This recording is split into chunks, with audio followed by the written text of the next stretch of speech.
Allez, salut tout le monde et bienvenue pour cette nouvelle Starship Update. Pour commencer cet épisode, je vous propose de partir au Texas pour prendre des nouvelles de notre bon vieux Ship 24.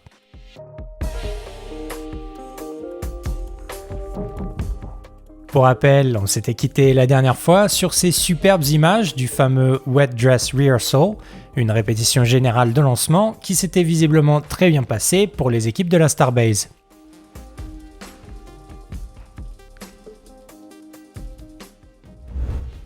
Mardi 24 janvier, après avoir confirmé le succès du test sur Twitter, SpaceX a rapproché le support du Ship 24 de la tour de lancement. Dans la foulée, le panneau de ravitaillement du second étage a été déconnecté du S24 et les plateformes de maintenance de la pince géante ont été rapprochées du prototype.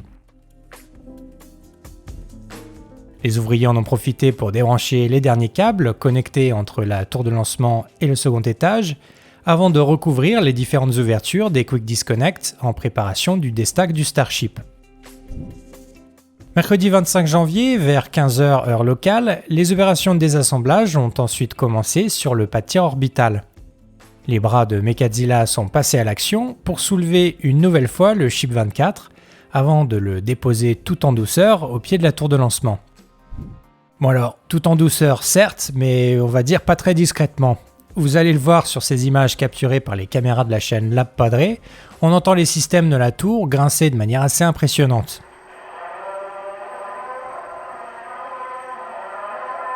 Alors je suis pas un expert en tour de lancement géante à bras articulés, mais visiblement il y a quelques pièces qui auraient bien besoin d'une bonne dose de lubrifiant. À moins qu'un trompettiste un peu pompette n'ait mis la main sur le micro du pas de tir orbital.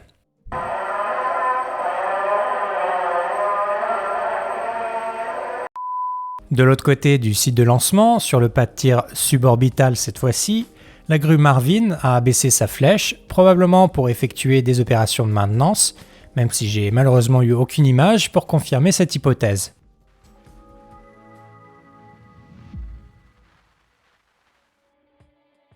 « 24 heures à peine après avoir été séparé de son booster, le prototype B7, le Ship 24 a finalement quitté le site de lancement pour rejoindre le site de production.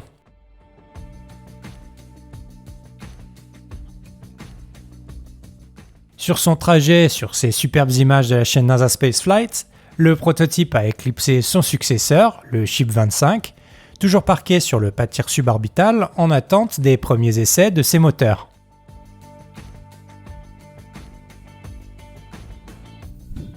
Contre toute attente, le Ship 24 a fini son trajet dans le fameux Rocket Garden, où SpaceX entrepose habituellement ses prototypes obsolètes ou destinés à la casse. Alors en voyant les images du second étage s'arrêter aux côtés du Ship 20, de nombreux fans ont cru que c'était plié pour le Ship 24, et je vous laisse imaginer le vent de panique qui a un peu soufflé sur les réseaux sociaux. D'ailleurs, maintenant que je vous dis ça, j'aurais pu faire une miniature assez sympa pour l'algorithme YouTube. Mais bon, une prochaine fois peut-être. Bon, plus sérieusement, comme on le verra un petit peu plus tard dans cet épisode, si le Ship 24 a été mis au placard, ou en tout cas c'est ce qu'on a cru pendant un moment, c'est tout simplement parce que le site de production affiche complet cette semaine.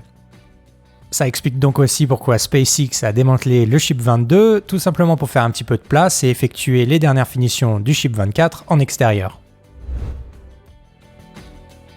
En effet, avant le tant attendu vol inaugural du Starship, SpaceX doit d'abord faire quelques retouches, notamment au niveau du nez de l'appareil. Cette opération se fait en 3 étapes, à commencer par le démontage des 6 anneaux de levage qui servent habituellement à raccorder la grue de SpaceX. Samedi dernier, le photographe Jack Bayer était aux premières loges pour capturer les images de cette manip. Une fois ces 6 anneaux retirés, les techniciens viennent ensuite placer de larges plaques d'inox pour couvrir les ouvertures laissées dans le fuselage. Sur le côté tuilé de l'appareil, ces plaques sont ensuite recouvertes d'une douzaine de star bricks, légèrement plus fines pour compléter le bouclier thermique de l'appareil. Sur cette photo prise sous les tentes de la Starbase lors de la fabrication du nez d'un Starship, on peut voir ces fameuses plaques dont on vient juste de parler. SpaceX les met en place pendant que les robots soudeurs ajoutent les points de fixation des star bricks, une technique qui garantit l'alignement parfait des tuiles lors des dernières finitions du bouclier thermique. Sur le côté non tuilé du second étage, cette fois-ci, les ouvriers ont rajouté ces plaques ovales de plus petite taille pour améliorer l'aérodynamisme du prototype. Au moment où je prépare cet épisode, les ouvriers seraient en train d'ajouter les dernières Starbricks sur le nez du Ship 24. Une fois ces finitions terminées, le prototype devrait donc en théorie être enfin prêt pour tenter un premier vol orbital. Si tout se passe comme prévu dans les prochains jours, notamment pour les essais du booster B7, le Ship 24 devrait donc reprendre la route vers le site de lancement pour son dernier voyage avant, on l'espère, de rejoindre les étoiles.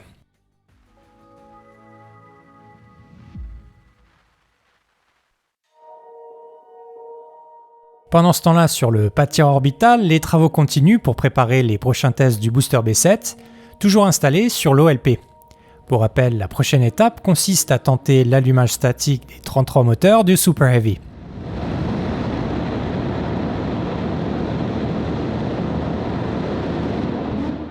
Si on en parle autant ces derniers temps, c'est déjà qu'on aura certainement des images spectaculaires, mais aussi que le succès de ce test pourrait ouvrir les portes à une première tentative de vol orbital.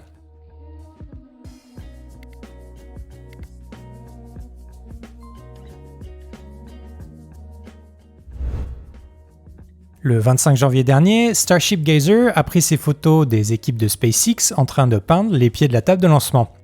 A priori, c'est plutôt un signe positif pour nous, car comme vous le savez sûrement, à chaque fois que SpaceX met un coup de peinture, ils font tout cramer derrière.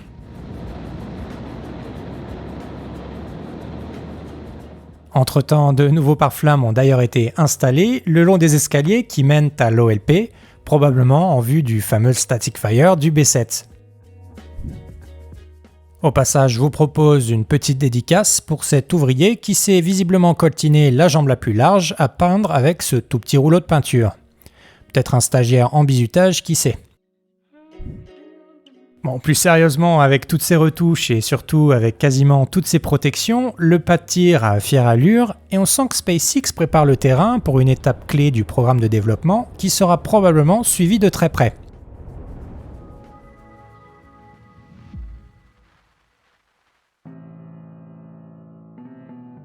D'ailleurs, ce lundi sur le Stage Zero, Elon Musk était visiblement sur place et a partagé sur Twitter cette superbe photo du booster B7 sur son pas de tir. Eh oui, vous l'aurez compris, si le Big Boss est sur place, c'est bien une preuve de plus qu'un grand barbecue est imminent à Boca Chica. Cette semaine, de nouveaux moteurs ont d'ailleurs été livrés sur le site de lancement. Dans la foulée, la plateforme de l'OLP a été abaissée pour faire place libre à la plateforme de maintenance utilisée pour changer les Raptors sous la table orbitale. Dans la nuit du 27 janvier, les techniciens de la Starbase ont donc remplacé 2 des 33 moteurs du prototype B7. Le numéro de série 24 a été démonté pour faire place au Raptor Boost numéro 86 et le numéro 97 a été remplacé par le Raptor Boost numéro 105.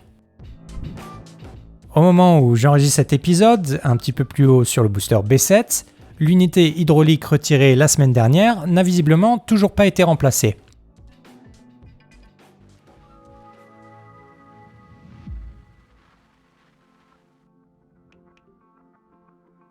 Entre-temps, sur le pas de tir, les équipes de SpaceX s'activent pour préparer l'arrivée prochaine des premiers éléments d'un supposé déluge d'eau, comme on l'a vu la semaine dernière. En faisant un petit peu attention, les premiers travaux sur le pas de tir étaient déjà visibles sur les photos officielles publiées par SpaceX après la répétition générale organisée le 23 janvier dernier. Sur ces photos de Starship Gazer, on peut voir de plus près les ouvriers s'activer autour de plusieurs coffrages fraîchement remplis de béton.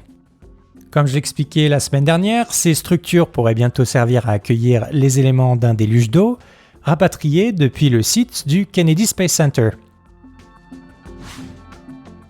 Pendant ce temps-là, sur le site de Sanchez, plusieurs tuyaux qui pourraient bien rejoindre le chantier ont été repérés par la chaîne RGV Ariel Photography. Alors au moment où je prépare cet épisode, Mauricio vient juste d'effectuer un nouveau survol de la Starbase. Malheureusement, j'ai pas pour le moment des images publiques à partager avec vous. Tout ce que je peux vous dire, c'est que SpaceX a visiblement déjà entamé l'assemblage de plusieurs tuyaux de gros diamètre. Affaire à suivre donc. Entre-temps, sur le Stage Zero, les techniciens de la Starbase ont commencé à refermer la structure qui abrite le treuil de Mechazilla. Au total, ce sont 6 panneaux métalliques qui ont visiblement été rajoutés derrière la tour de lancement. J'en profite pour remercier encore une fois Starship Gazer pour le partage de ces superbes photos.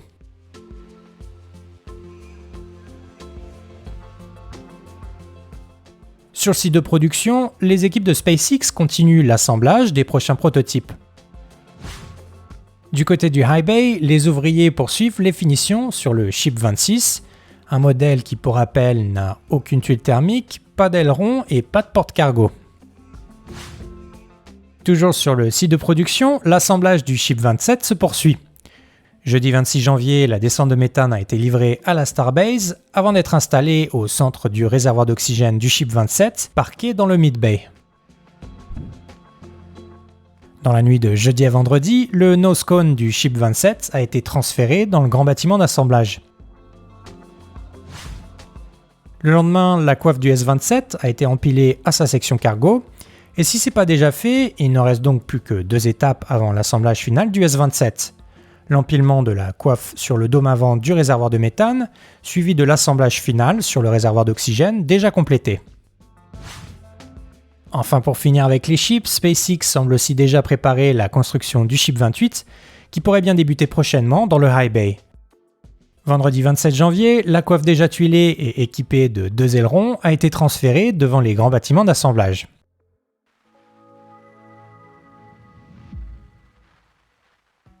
Cette semaine, malgré le mauvais temps, l'équipe de RGV a réussi à faire voler brièvement leur drone au-dessus du site de Massey. Parmi les nouveautés intéressantes, SpaceX a reçu la livraison de plusieurs éléments pour assembler une cryostation sur l'ancien stand de tir. Ici à gauche, on reconnaît le support du Quick Disconnect et un petit peu plus loin sur la droite, le panneau qui devrait servir à se connecter à la base des chips. En effet, ce banc d'essai devrait permettre d'effectuer des tests de mise sous pression à l'azote liquide des prototypes de second étage du Starship. À l'heure actuelle, un banc d'essai similaire est installé sur le pas de tir orbital, tout près de la tour de lancement. Dans cette configuration, vous l'aurez compris, lorsqu'un chip y est installé, impossible de faire une mise à feu statique d'un booster sur l'OLP.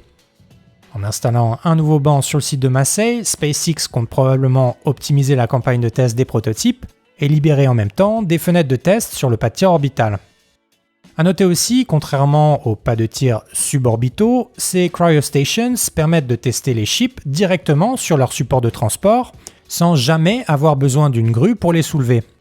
Ces aménagements devraient donc permettre d'accélérer une fois de plus encore un petit peu la cadence de production sur le site de la Starbase. Petite parenthèse, si les tests effectués par SpaceX vous intéressent, je vous mets le lien à l'écran de la dernière vidéo de SpaceX Channel FR. Pour son grand retour, Didier nous y explique le fonctionnement du fameux Can Crusher, mais aussi le concept de la Nose Cone Cage, un banc d'essai qui devrait bientôt reprendre du service pour tester la coiffe, ici prise en photo par Kevin Randolph.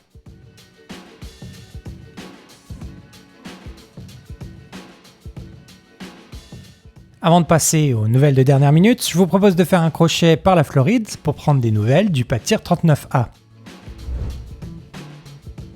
Et oui, comme vous pouvez le voir, mardi dernier, SpaceX a finalement installé les chopsticks de la seconde tour de lancement du Starship. Pour rappel, le nouveau pas de tir présente une tour au design plus avancé, et les baguettes seront notamment 10 mètres plus courts par rapport à celles installées à Boca Chica.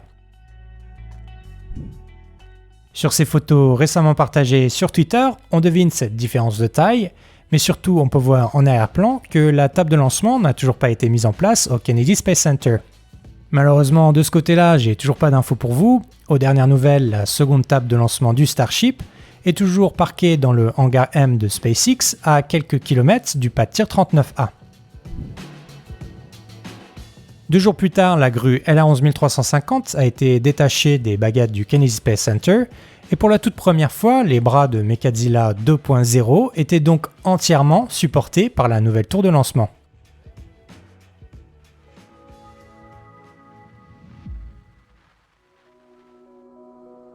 Allez, pour finir cet épisode, je voulais partager avec vous quelques nouvelles en provenance de Washington, pour changer, où a récemment été organisé le AIAA SciTech Forum. Parmi les invités, Bill Gerstenmaier, un vétéran du programme de la navette spatiale recruté par SpaceX pour développer le Starship. La youtubeuse Alien Space, que je remercie au passage pour sa confiance, était sur place et elle a réussi à obtenir une interview exclusive durant laquelle l'ingénieur a glissé quelques infos intéressantes au sujet du Starship. Alors parmi les sujets les plus piquants, Ellie a attaqué en force en demandant si l'installation d'un déviateur de flammes était prévue à Boca Chica. Alors, sans surprise, Bill a rapidement botté en touche, en précisant toutefois que SpaceX parviendrait probablement à s'en passer pour le moment. En poursuivant son interview, Gerstenmaier confirme les plans d'utiliser Boca Chica comme centre d'expérimentation géant, d'où partiront les premiers lancements, je cite, dans les prochains mois. L'ingénieur de 68 ans précise aussi qu'il ne s'attend pas à une réussite complète lors des premiers lancements, mais rappelle que c'est bien le cœur de la méthode SpaceX, qui contraste évidemment énormément avec celle des agences gouvernementales comme la NASA pour qui il a travaillé. Voilà, cet échange dure à peine un quart d'heure et vaut à mon avis vraiment la peine. Je vous mets donc à l'écran le lien de la vidéo complète en remerciant encore une fois Ellie de me laisser partager quelques images de sa rencontre. Voilà, c'est tout pour cet épisode. Si ça vous a plu, n'hésitez pas à vous abonner et activer les notifications. Pour être sûr de ne rien manquer des actus, notamment de la tant attendue mise à feu statique à 33 moteurs Raptor du B7, je vous conseille de me suivre sur Twitter, mais aussi de rejoindre le Discord de la chaîne. Tous les liens seront dans la description. D'ici là, je vous souhaite à tous et à toutes une excellente semaine. Comme d'habitude, prenez bien soin de vous. Ciao!